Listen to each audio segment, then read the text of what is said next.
que Deus permitiu? É uma pergunta muito batida aqui. É o que mais rola. Né? Você acha que ela está entre as 10 mais batidas da comunidade evangélica? Ela? Tá, disparado. Talvez entre as 5. Entre as 5? Talvez entre as 3. Quando é que o cara aprende isso? A quê? Perguntar? Não, essa coisa do que Deus... Por que Deus... Como é que ele aprende que tem uma força que comanda tudo, etc. Ele aprende porque está escrito: não cairá um só fio de cabelo da vossa cabeça sem que o vosso Pai Celeste permita. Aí, o que Jesus está dizendo, gente, vocês não estão sozinhos, não fiquem preocupados com o que está acontecendo. Ele vai até aí, né? É só o que ele está dizendo. Quando quiseram transformar Jesus num amigo de Jó, quando quiseram que ele aplicasse algum tipo de teologia moral de causa e efeito na vida, vieram a ele com aquela questão sobre a torre de Siloé que tinha caído na cabeça dos 18. Iam subindo lá e ela desabou, e a questão que subjazia era esta: esses aí são mais pecadores do que os demais habitantes de Jerusalém? Jesus disse: vocês estão me contando isso com essa intenção de saber se esses aqui são mais pecadores do que os demais habitantes de Jerusalém? Pois eu vos digo que não, porque o modo da morte não conta a história da vida. Mas se não vos arrependerdes, todos igualmente perecereis. Se não mudardes de vida, não importa como o cara morra, a única coisa que importa é como você vive.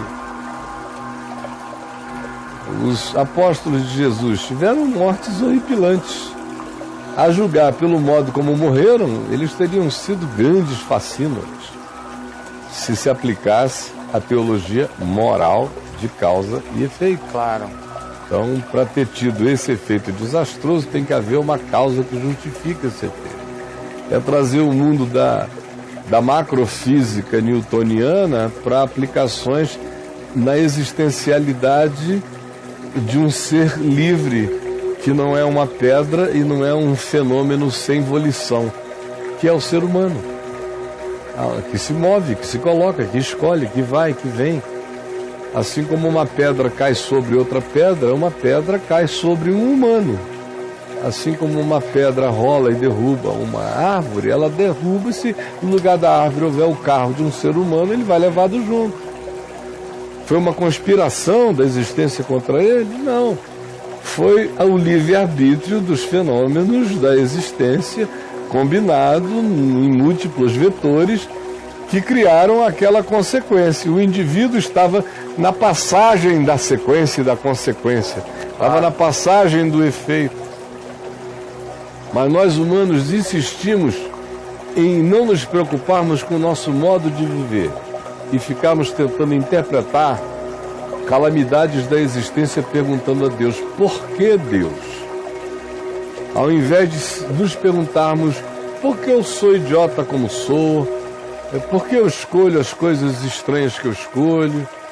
Por que eu, sabendo o que não tem sentido na vida, continuo a insistir nisso? Essas perguntas que nós podemos responder, perguntas para as quais nós podemos ser deuses na resposta, a gente não quer perguntar porque não quer cuidar delas.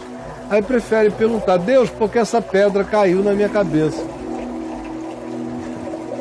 E criar um caso cósmico a respeito disso. O que mais tem no cosmos é pedra caindo para todo lado. Nós só estamos aqui graças às pedras que caíram no planeta.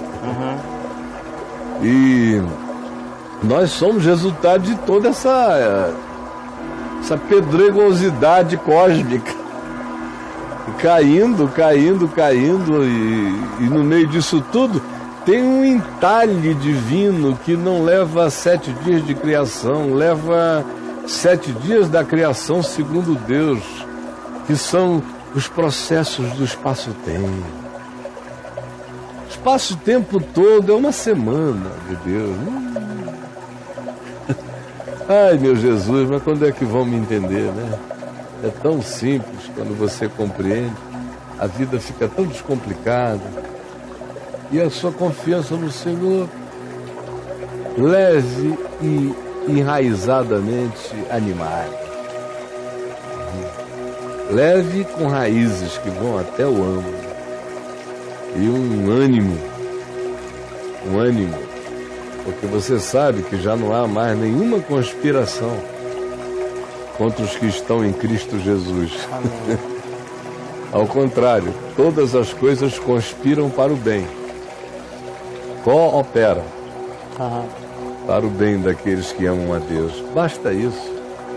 O resto é a idiotice de uma pergunta burra. A própria pergunta já denota a burrice, a falta de racionalidade da questão. Já pressupõe que você é filho de um sistema fechado, aonde Deus habita o sistema e tem que ser responsivo dentro do sistema, e Deus tem que funcionar dentro do sistema. Então, Deus vira uma engrenagem principal do sistema. Mas o sistema é maior do que Deus, porque Deus cabe no sistema. Aí é ruim demais. Um Deus desse é um Eros, uma Diana, uma Iemanjá, uma coisa qualquer. Seria até um Zé Pilintra. Seria o Deus de Nietzsche? Hã? Esse Deus aí. Não, o Nietzsche... Esse Pititi, o que ele matou? O Nietzsche estava angustiado, sofrido. Quem leu a história do Nietzsche, não só a filosofia do Nietzsche, entende o Nietzsche de saída. É que o pessoal conhece pouco a história dele e lê os livros. Mas os livros do Nietzsche são explicados mais do que a maioria das pessoas. Todo mundo tem a sua obra explicada pela sua vida. Mas o Nietzsche é um dos caras para os quais estudar a obra sem conhecer a vida é uma loucura. Para você entender a evolução da dor dele. Ele foi um cara que sentiu muita dor, desde dor física, a dor de alma, a dor de mente, a vida inteira. Ele dizia que, fisicamente falando, eram poucos os dias do ano que ele não sentia uma dor excruciante no corpo. Ele nasceu com essa fragilidade, com essa deficiência. E depois todos os sofrimentos de ser filho de pastor naquela época pesada, um pai severo, que representava um Deus severíssimo, pesadíssimo. Aí, muita causa e efeito no que o velho dizia. E no meio de tanta severidade, o irmão dele morre. Esse Deus do pai, severo com os ímpios, não teve compaixão para preservar o irmão dele, e o garoto morreu. Aí só um cacete nele, que vive de dores e de dores, tem esse pai pastor severo, representando um Deus pesado, e uma teologia moral de causa e efeito, e o irmão morre. Aí ele, novinho, começa com essas questões. Por que que, se Deus é como o papai ensina, meu irmão morre assim? Por quê? Porque na teologia moral de causa e efeito tem uma distinção. Se você é um cara que cumpre a moral de Deus, os efeitos ruins não lhe alcançarão. Só os bons. Se você é um cara que não cumpre a moral de Deus, então coisas ruins te alcançarão inevitavelmente. Então ele está lá com o pai dizendo que Deus vai honrar as coisas da moral da fé cristã deles. E a tragédia comete o corpo dele, as dores dele, a mente dele. Ele é um cara de dor, de irritação de dor, de raiva de dor. Aí o irmão vai, e o pai é uma dor constante. Aí no meio daquilo tudo, um pouco mais adiante, não muito tempo depois, o pai morre. E ele diz que aquele badalar dos sinos da igreja, do cemitério, da própria igreja, nos fundos do templo, aquele povo de preto, aquele blim, blom, aquele buraco sendo cavado, aquele velho severo que ele amava com ódio, raiva, tristeza e ambivalência, que era amor e era rancor no coração dele, foi sepultado, e ele disse: com ele, o Deus dele, o meu Deus, todos os deuses. Todos os deuses. Complexíssimo,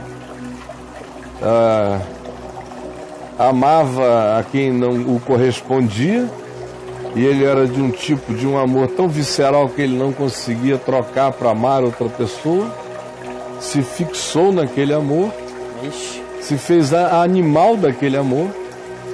Tem inclusive uma foto célebre dele, acho que é Turim, acho que é Turim,